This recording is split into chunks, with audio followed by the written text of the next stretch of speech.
Tola. Dio, I said find somewhere to stop.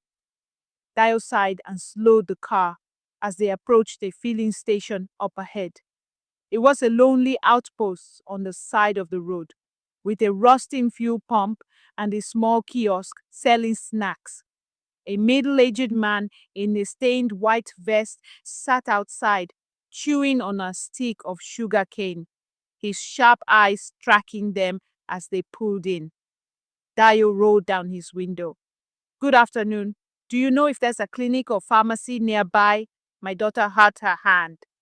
The man chewed slowly, then spat out a piece of cane. You're lucky. There's a hospital not far from here.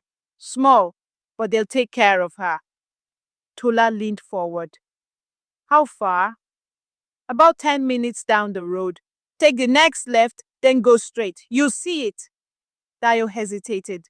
Something about the man's stare unsettled him. But before he could say anything, Tola had already turned to Morayo.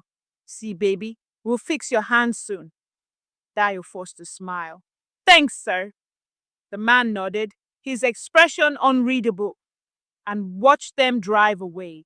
The road leading to the hospital was narrower, lined with tall trees that cast long shadows over the dirt path.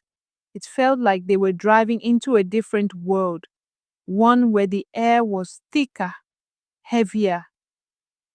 Then they saw it.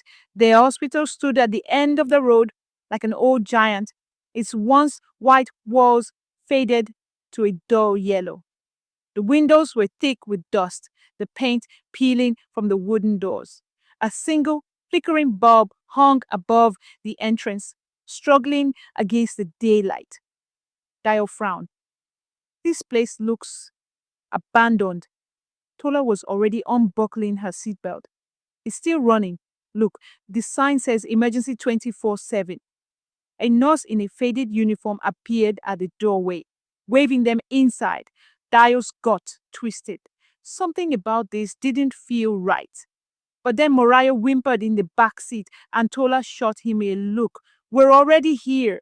Dio swallowed his own knees and killed the engine. Then they stepped into the hospital, and the doors closed behind them.